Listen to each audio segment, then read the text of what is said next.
Good afternoon বন্ধুরা, কেমন আছো? আমি ভালো আছি। দেখো, আমি এখানে আজকে চিকেনের রেসিপি করব, তো তোমাদের সঙ্গে আমি শেয়ার করব। এখানে আমি 2 কেজি মতো চিকেন নিয়ে নিয়েছি। আমি চিকেনে দেবো এখানে কাঁচা লঙ্কা নিয়েছি, রসুন নিয়েছি, আদা নিয়েছি। এটাকে বেটে নেব।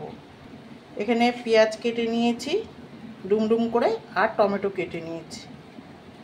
চিকেনের সঙ্গে আমি কিছুটা আলু দিয়ে দেবো। আমি এই মশলাগুলো একবারে দিয়ে দেবো, বেটে নেব।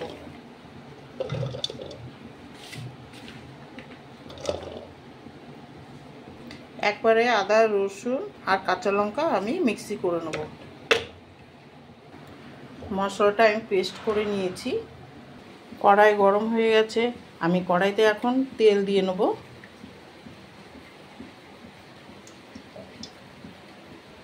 প্রথমে আমি আলুগুলো ভেজে নেব। হলুদ দিয়ে দেবো, একটু নুন দিয়ে দেবো। আলুটা প্রথমে ভেজে আমি তুলে নেব। এটা শর্টকাটে করব। এই চিকেনটাকে আমি খুবই সহজভাবে করব, তোমরা দেখো। আলুগুলো ভাজা হয়ে গেছে, দেখো। এবার আমি আলুগুলো তুলে ফেলবো। তেলটা গরম হয়ে গেছে, আমি এখন তেজপাতা দিয়ে দেবো ফোড়নে, আর এলাচ দারচিনি লবঙ্গ ফোড়নে দিয়ে দেবো। এবার আমি পেঁয়াজ আর টমেটো দিয়ে দেবো। এটা একটুখানি নাড়িয়ে নেব।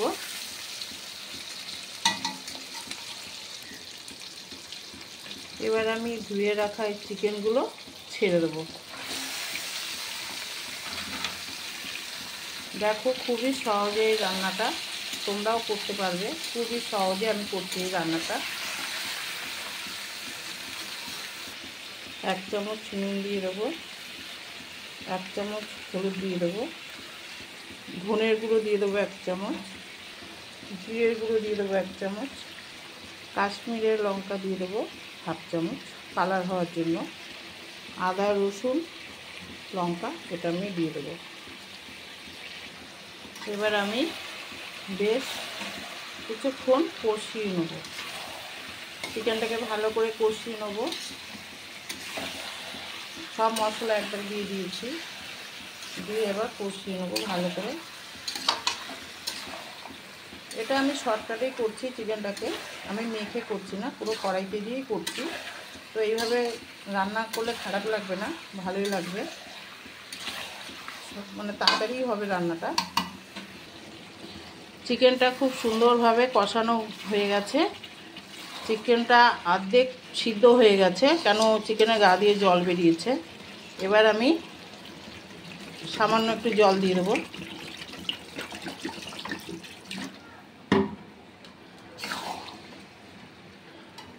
ভেজে রাখা আলুগুলো আমি দিয়ে দেবো। এবার বেশ কিছুক্ষণ একটুখানি ফুটিয়ে নেব। খুবই সহজভাবে করলাম। এবার একটু ফুটিয়ে নেব। চিকেনটা কমপ্লিট হয়ে গেছে রান্না।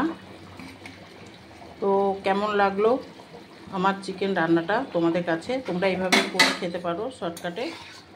এই চিকেন গরম গরম ভাত দিয়ে চিকেন খুবই ভালো লাগবে খেতে। রান্নাটাও খুব সুন্দরভাবে করেছি। তো ভালো লাগলে লাইক কমেন্ট করবে, তোমরা পাশে থেকো। Thank you so much.